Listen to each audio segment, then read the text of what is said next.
The Canadian men's national basketball team is in Vancouver for the week. JJ Adams has been with them. JJ, what's the team doing here? The team is here for the Pacific Rim Classic, a couple of exhibition games against Team China ahead of the FIBA World Cup qualifiers against the Dominican Republic and the Virgin Islands later on in June and July.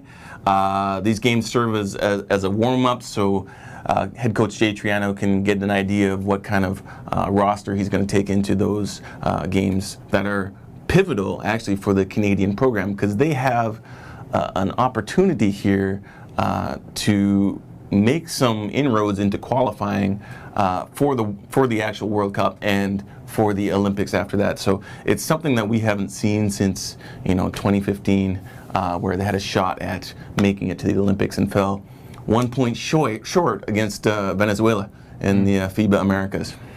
Okay, so you've been with the team for a week. You're writing about how the team in general has progressed. What are your observations? Is Canada on the upswing, or are we kind of flattened out here at some sort of... No, absolutely. I mean, the Vice President, Assistant General Manager Rowan Barrett likened it to them riding a wave.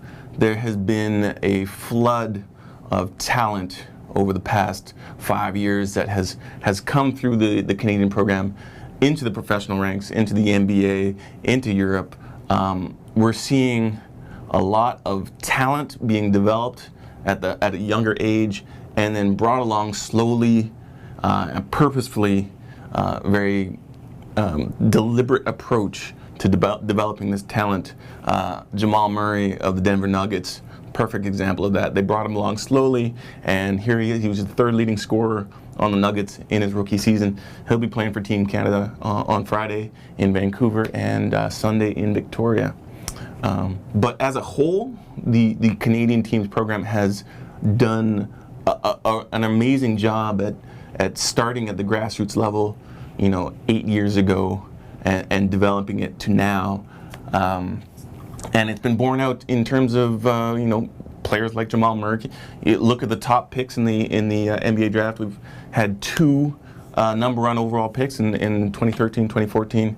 Anthony Bennett, your favorite player. Sure. Andrew Wiggins, superstar with the Wolves. And there might be another one coming down the pipe next year with R.J. Barrett, son of Rowan Barrett. So as Canadian players enter that upper echelon of professional basketball, how does the national team ensure that they participate in the national program, right? Because it'd be pretty easy for them to say, hey, look, busy off season or busy season, I had a decent playoff run.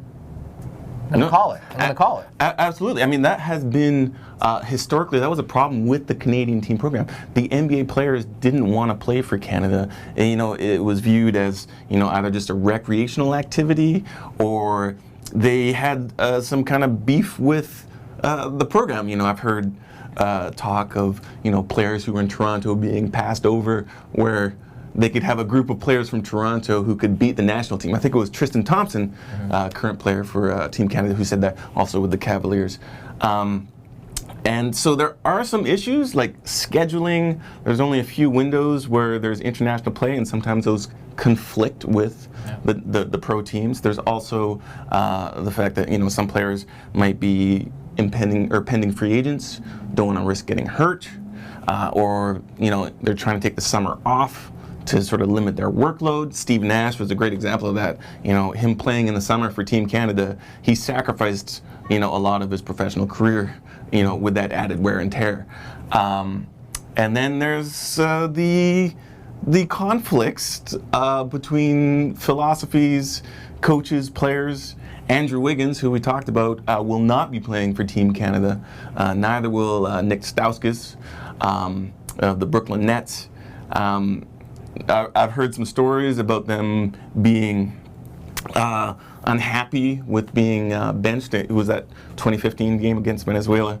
Andrew Wiggins, Nick, stapled to the bench by Coach Jay Triano in the final minutes, and it ended up that it was actually Wiggins' replacement who fouled the Venezuelan player to give them free throws right with no time left on the buzzer that cost Canada the game. So I've heard there was some lingering bitterness and resentment from that, but it also might be that maybe the Timberwolves don't want Wiggins to play. We don't know. We know that basketball is a player sport, though, and if Jay Triano's making these decisions that impact your star players and he's stapling them to the bench, right? You have to wonder sooner or later if the national team will take more of a players first attitude than maybe like a coach first attitude, and maybe like Jay Triano.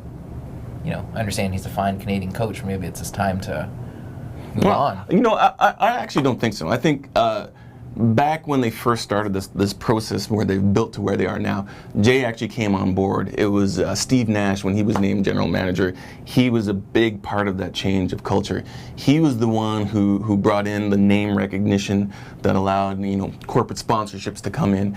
He was the name who had the relationships with those NBA players at the time to get them to come and actually play for the team.